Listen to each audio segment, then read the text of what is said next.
Remember how last year, I think it was last year, we got that really cool mainline Rise of the Beasts Voyager Optimus Prime, and it was a great toy, and everybody loved it. Well, here we go with the Nemesis Colors version. This is another Deceptipunk custom. This is the Deceptipunk custom of Rise of the Beasts mainline Voyager Optimus Prime in Nemesis colors, and it is glorious, as you would expect. And again, this thing is great. It's a great figure, and having it in a Nemesis color scheme is just fantastic. It's the same exact figure, just with a different color scheme, and it's got this really nice kind of like metallic-y gloss finish to it, where things look like it's both painted in like a matte black, but also kind of a little bit roughed out with like almost like a silvery color, which I think looks really cool.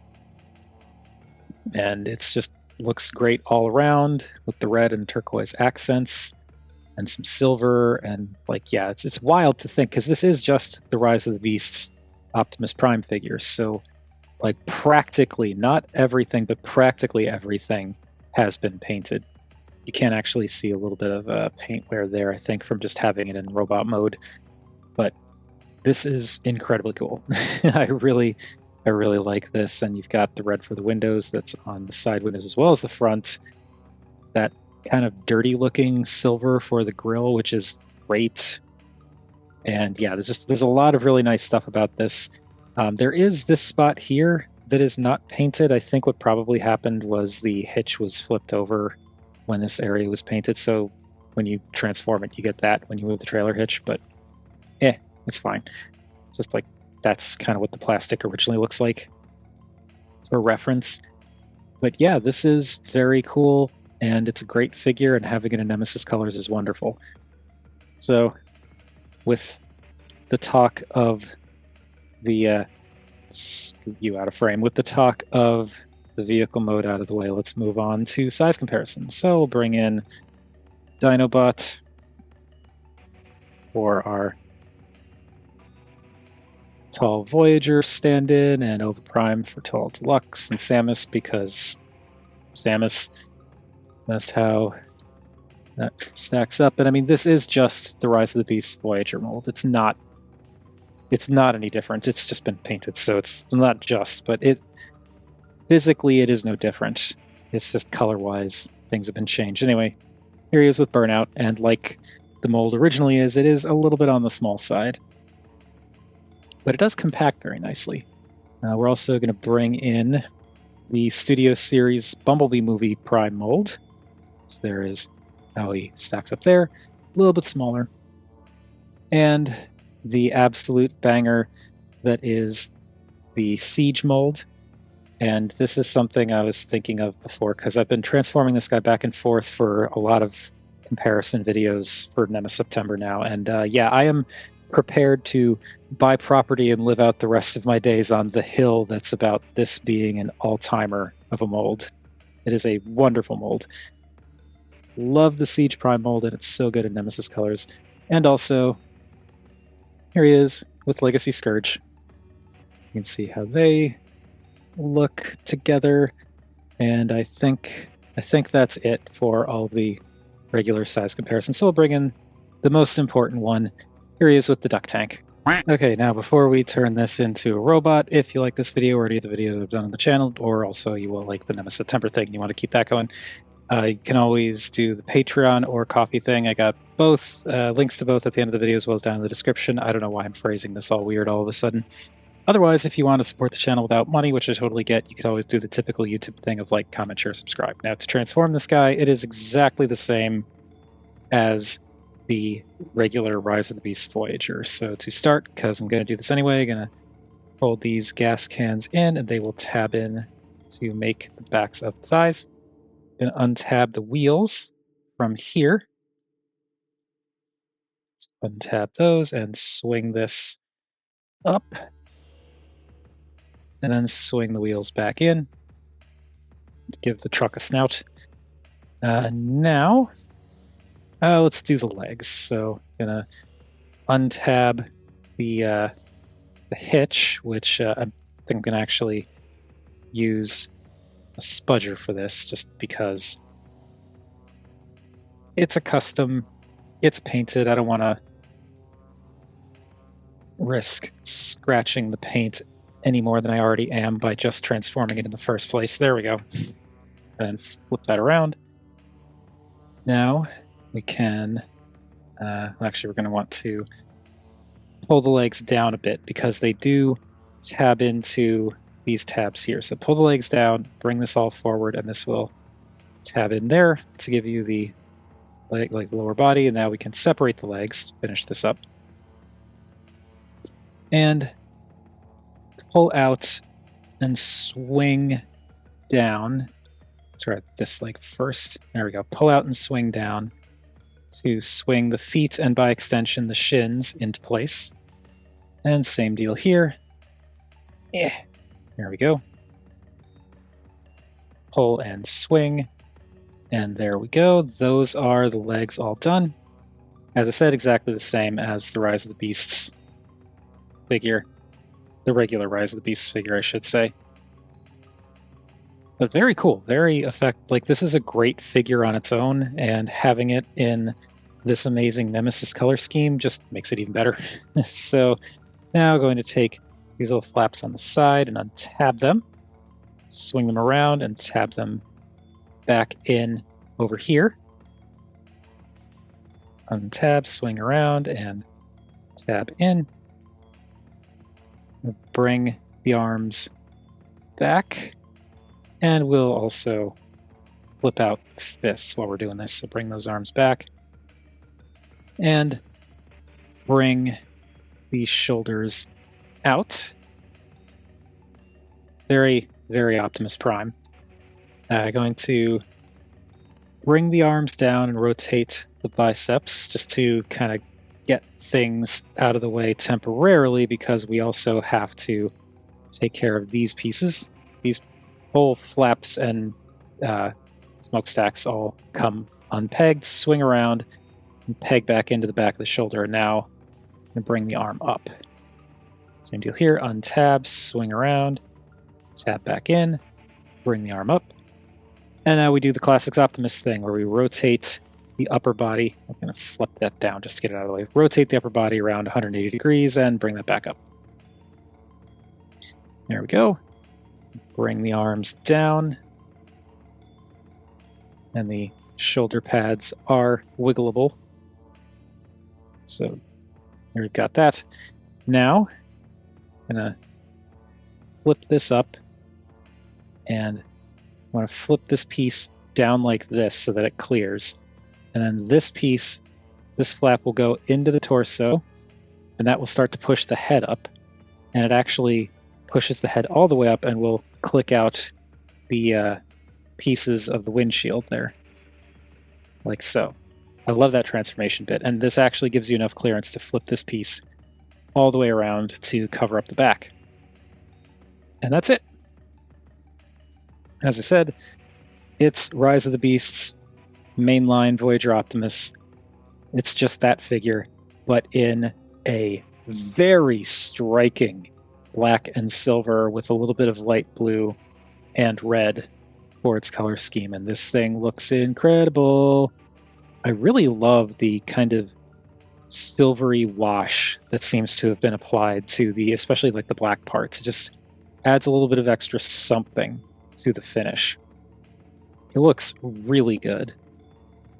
And you even get like a little bit of red showing through the bits, in the chest between the window pieces.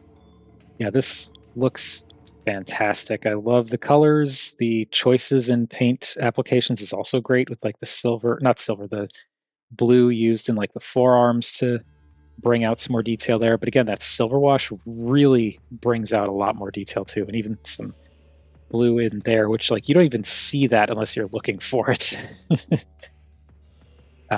Yeah, this looks great. I also like the inner leg details, how these pipes were painted silver and the red circles were also done. It looks really cool. And once again, for anyone curious, this is, as I said at the beginning of the video, at least I think I did, another Deceptipunk custom. So yeah, this is fantastic, and there's only one of them in the world, so very cool. And even around back, you've got some added paint. I mean, granted, this is the back of the vehicle mode, but like, got the red back here, and the backs the backs of the shoulders. They're the backs of like the flaps for the truck mode, but still, like, I like how you've got this. And even here, the red lights in like the upper body around the shoulder blades it's so cool. All the detailing on this, I love it.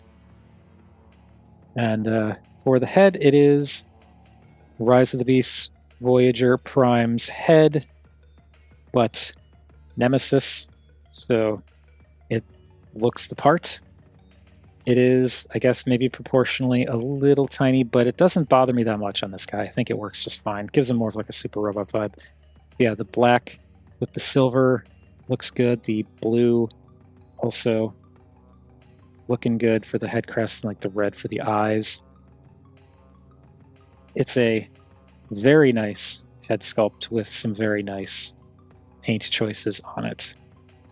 Now for the articulation, as you probably saw when we were looking at the head on its own, bring this back down.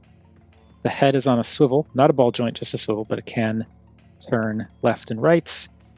And it might be able to go a full 360, but I'm not going to try and force it. But like, that's well beyond 90, so I think that's fine. We don't need to go past that. The shoulders can go all the way around and can go out past 90. The shoulder sections, as you saw, can be angled, so if you wanted to, you could angle them out, angle them in, angle them straight up. Kind of like having them angled in. I don't know, but you got options there.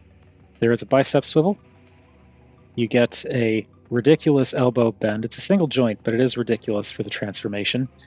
The fists are on ball joints, so they can bend in, but because they're ball joints, you can also get rotation, which is fantastic. You get a waist swivel, dedicated waist swivel. The upper body swivel is it still accessible? It is still accessible. It's been a while since I messed with this mold. So yeah, you can use the upper body swivel in addition to the lower body. So you don't get a ton of waist swivel, but it's enough. And then you can also turn the upper body a bit to give it almost like a more natural curve, which is really cool.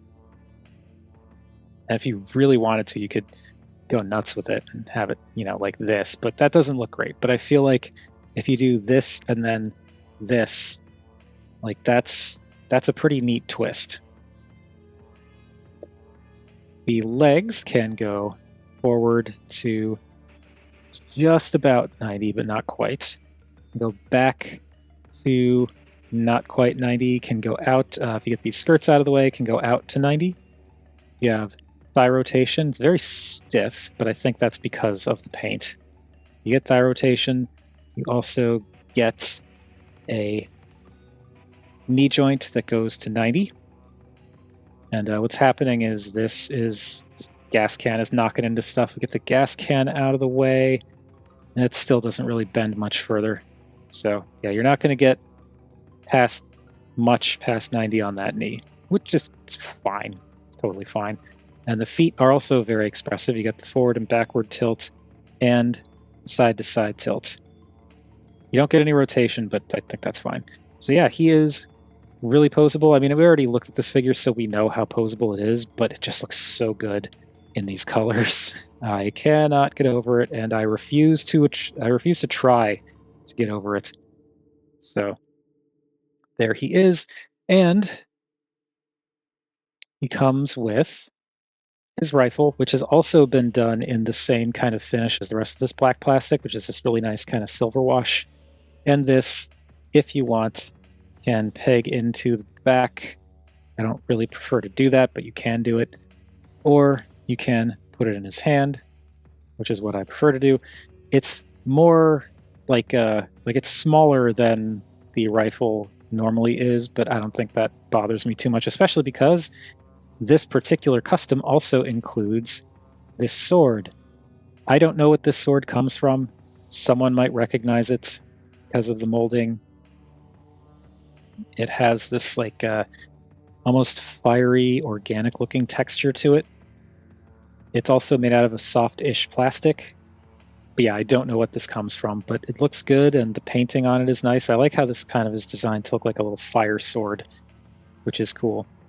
And this, you can just put in his hand, and it goes in as a sword should. And then you're left with this really cool-looking Nemesis Prime with this really cool-looking sword that, like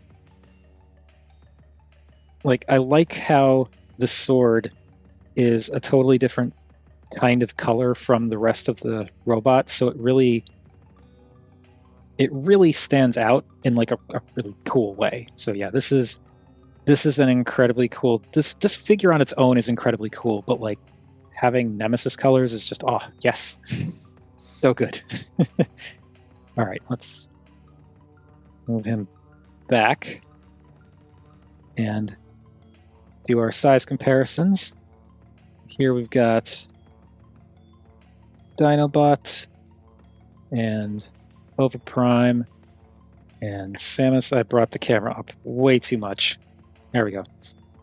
So there he is there. And he is, despite the vehicle mode being on the small side, he stretches out. He's, I want to say roughly Voyager-ish heights. He's definitely shorter than Dinobot, but Dinobot is a tall Voyager. So that is, I think, acceptable. Here he is with Legacy Burnout. And Burnout is shorter, but Burnout is a deluxe, so that kind of stands to reason. We bring in an older Voyager. Here he is with Bumblebee movie Prime, the Nemesis knockoff that I have. Transforming this thing was interesting. Some of the stuff is a lot tighter than I remember it being. But here he is with the Nemesis Prime knockoff of the Studio Series 80 whatever Bumblebee Prime mold. So yeah, he is shorter than than this era Voyager, but still very cool. Again, in these colors, it's just mwah. And Siege Prime, or Nemesis in this case. So there's how he stacks up there. And finally, here is Rise of the Beasts Voyager Nemesis Prime with the duck tank. And yeah, I can't really say too much else about this. It's just the Voyager Rise of the Beasts Prime figure, which in itself was an absolute banger. I know it's weird for me to use terms like that, but it was a great figure. I don't think there's a single person watching this video who would disagree, other than to just be a contrarian, and contrarians are annoying. But no, this is a fantastic figure in its own right. The only thing that the original figure really had going against it was the fact that it was maybe a little small, which I do not care, and also could have used more paint. But look at how amazing this figure looks when it has a lot of paint. Deceptipunk always does really cool customs, so that's, of course, like, you're not going to get this in a store or anything like that, but like the potential is there. And since we looked at this last time, we'll just bring in the TF1 Prime Changer Nemesis again, so you can see that this has more of like a matte finish. It doesn't have this like silvery wash to it. And as cool as this is, I still think the deco on this one's actually nicer because that silvery wash really makes the details in the black plastic pop. But this does still look really cool. But yeah, that's those two customs together. And yeah, this is a fantastic figure that looks amazing. And I am so glad I have this. I actually got this at the tail end of 2023. I believe, going by the history from my purchase, which I got this off of eBay through Deceptipunk Customs seller page. This came in on like December 29th. And because this came in on December 29th, that's why it was not part of my top 10 list last year. It would have been, believe me. I'm pretty sure that my first experience with this mold was in 2023. So if that was the case, this figure definitely would have been in the top 10. But It didn't come in until after I made the list, so yeah. But we're looking at it now, and it's fantastic. And I don't know how many more ways I can say it's a great mold in its own right, but it looks amazing in these colors. So I'm just going to stop. But that is enough about what I think. What do you all think of this guy, this mold, this custom, whatever? Whatever your thoughts, feel free to chime in down below. I always enjoy hearing from you all. Thank you, everybody, for watching, and more Nemesis next time. Woo!